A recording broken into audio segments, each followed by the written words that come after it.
Nah, itu yang menjadikan dasar kenapa Imam Ghazali berkata bahwa boleh nganggurin istrinya itu adalah sekitar 4 malam sehari.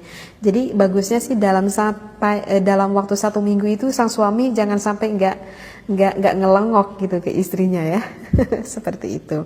Nah, itu yang menjadikan dasar seperti itu. Jadi kalau kebayang ya, kalau suami yang punya istri 4, harus lelaki yang top markotop ini. Dah, nanti ngelantur deh kalau udah ngebahas ke sana.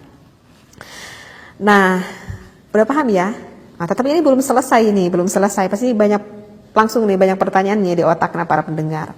Nah, kemudian di sini dilanjutkan yang bagi seharusnya ayyazida ataupun nggak apa-apa nih untuk menambahi untuk suami auyan kuso ataupun mengurangi bihasabi hajatiha sesuai kebutuhan istrinya.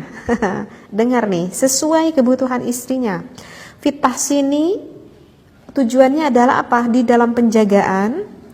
Fa inna tahsinaha, sesungguhnya menjaga istri agar tidak terjerumus ke haram. Misalkan si istrinya takut dikhawatirkan selingkuh misalkan. Wajibun alaihi, maka ini adalah kewajiban bagi seorang suaminya.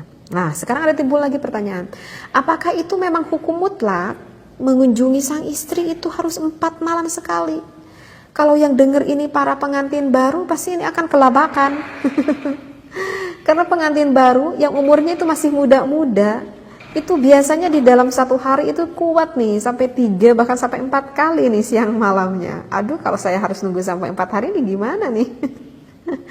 Jadi ini bukan hukum mutlak hal seperti itu. Artinya idealnya diperbolehkan, istilahnya seperti itu ya.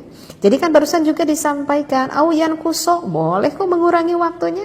Kalau misalkan kuat bagi pengantin baru sehari sampai beberapa kali ya nggak apa-apa, lakukanlah hal itu gitu. Nah, ini mungkin yang lebih cocoknya seperti umuran saya nih yang udah umur 40 tahunan gini kan beda itu kekuatannya sama seperti pengantin baru gitu ya. Nah, maka idealnya itu seperti itu ya. Dan adapun masalah ini sebetulnya sudah pernah saya jelaskan ya dari tingkatan-tingkatan umurnya ya. Kalau yang sebelumnya pernah lihat pembahasan di video saya sebelumnya. Seperti itu ya. Jadi untuk ini sih sebenarnya boleh dikurangi oleh suami, oleh ditambahi oleh sang suaminya. Artinya adalah ya sesuai kebutuhan istri ataupun sesuai kebutuhan sang suami. Hanya saja di sini dikatakan bihasabi hajatiha, sesuai kebutuhan sang istrinya.